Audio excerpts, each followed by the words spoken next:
Hope you all are fine. Today, the book we have started is The Science Factor for Primary Classes of Book 4 for Class 4. Today it is our first video about science book. So first we have to introduce. What is science? You have to tell me what is science. Science is everything around us. The things around us tell us that science is present in our environment. As I can make video. So this is because of science, because scientists can prepare these cell phones, these cameras. If we can cook food, this is also a science. This is home science. We can call it a home science. When we cook food, this is called a home science. There is science all around us.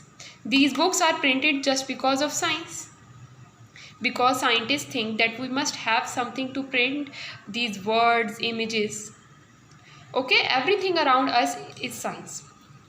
There are some questions which students have to know. What is the strongest muscle in the body? Do you know? The teachers know. I know that it's tongue. Tongue is the strongest muscle. You think that why tongue is the strongest muscle? Okay, we have many muscles in our body. In our shoulder we have a muscles. If we can move our shoulder move till some space. If we can move it more, our shoulder becomes break. We cannot move our shoulder too much, but we can fold our tongue. This means that the muscles of tongue are strong, are flexible, are more flexible than the shoulders muscle.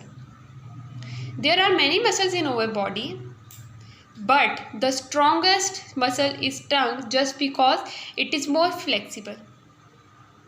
Okay, it cannot break. Its example is that we have a rulers, scales.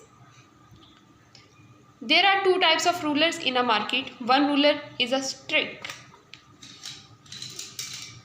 just like this. If we can move it, it breaks. And there is one another ruler which we can bend. You all know what type of rulers that are. Okay, so tongue is, both are the rulers, but the manufacturing of both rulers are different.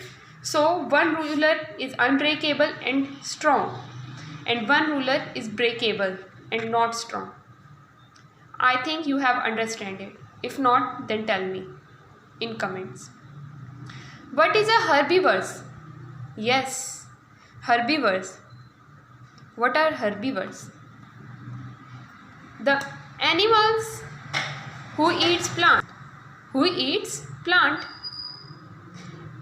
We can say the animals who, like cow, a goat, these are herbivores. A sheep is a herbivore because they eat plant.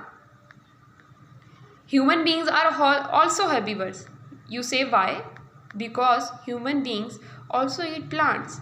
We can eat meat, but we can also eat plants. So we are herbivores. We can know or listen many things. About dinosaurs, we know that some dinosaurs are herbivores and some are carnivores. Herbivores which eat plants. We can see that herbivores, they have a long neck. I think you remember. We can see them in animated movies. If not, you have to see animated movies. That what are herbivores? Dinosaurs. So let's move. What are the three states of matter? A very easy question. The three states of matters are solids, liquids and gases. Its example is solids, the table in which this student is sitting or using. Liquids, we drink a water or cold drinks. And gases, yes, gases, when we boil water, when we put a gas in a balloon. Okay, let's move towards next. What is science? I can tell you this is earlier that what is science. Okay, now over today's lecture is finished. Okay, if you have any questions then tell me. Must understand these lectures because science is very easy. You have to learn it. Till then, Allah Hafiz.